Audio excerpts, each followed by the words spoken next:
बिस्मिल्लाहिर्रहमानिर्रहीम। अस्सलाम वालेकुम। 7 क्लास। उम्मीद करती हूँ आप सब खैरियत से होंगे। अल्लाह पाक आप सबको अपनी हिफाजत में रखे। हम अपनी क्लास का आगाज़ उर्दू पाक से करते हैं। सल्लल्लाहु अलैहि वसल्लम। जी क्लास, जो आज का हमारा लेसन है वो है मुसलमान साइंसदान और इनकी इजादात।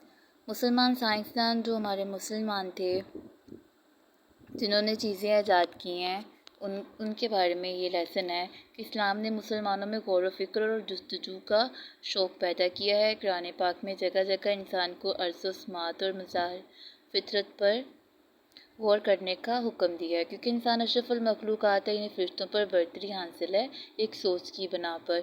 यही वजह है कि इस्लाम की इब्तदाई दौर में मुसलमान हसूल इल्म का हसूल, यहाँ पे मरकज़ अज़ाफ़ी का ये लफ्ज़ है, मरकब अज़ाफ़ी के लफ्ज़ में इजाफ़ा करना, हसूल इल्म का हसूल का शौक़ पैदा हुआ।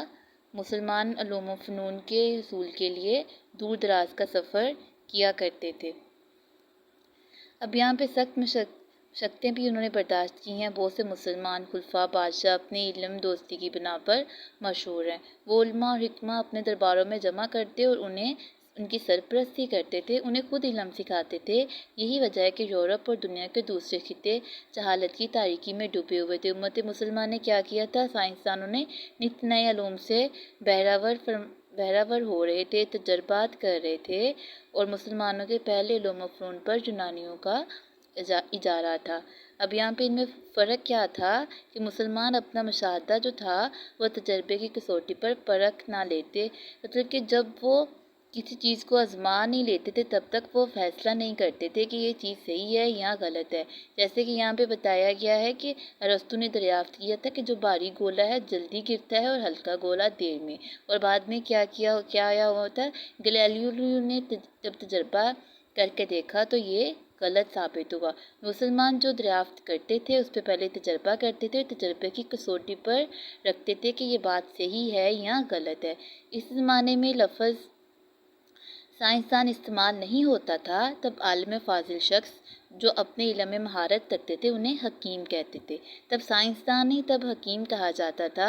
यह हुक्मा इल्म हैत, इल्म कीमिया, इल्म अजसाम, इल्म रियाजी, हयातियात, इल्म तिब तो डॉक्टर की तालीम है, बहुत से दीगर इल्म में माहिर थे। अब यहाँ पे जो वर्ड मैंने अंडरलाइन किए हुए हैं इसे आपने इमला के लिए याद भी करना है और अपनी नोटबुक पे भी लिखना है। जैसे अब ये सारे वर्ड जो हैं वो अंडरलाइन है।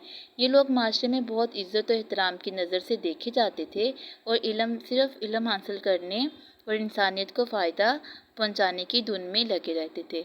इन लोगों ने ना सिर्फ अपने दौर के लोगों को फ़ायदा पहुंचाया बल्कि आने वाली नस्लों के लिए भी बेशुमार किताबें तसनीफ़ की। इन हकीमों की तादाद हज़ारों में है। जो हमारे मुसलमान साइंसदान जिन्होंने बहुत सारी इजादात की हैं उनमें ये बात बताई गई है कि इन्हें कौन कौन सा इल्म था और साइंसदानों को क्या कहा जाता था, हकीम कहलाते थे। अरस्तु ने क्या दरियाफ्त किया कि भारी गोला जल्दी गिरता है, और गैलीलियो ने जब तजर्बा किया तो ये जो दरियाफ्त थी ये गलत निकली। मुसलमान क्या करते थे, पहले उसे दरियाफ्त करने से पहले उस पर तजर्बा करके उसे परखते थे कि ये सही है या गलत, और तजर्बा करने के बाद फिर बताते थे कि ये बात जो है ये सही है। तजर्बा करते थे, फिर वाज़िया करते थे, फिर उसकी दरियाफ्त करते थे। आज का ये लेसन है, मुश्किल अल्फाज जो है इसे अंडरलाइन किया हुआ है, जिसे आपने इसे लिखना भी है और याद भी करना है। अल्लाह हाफिज़।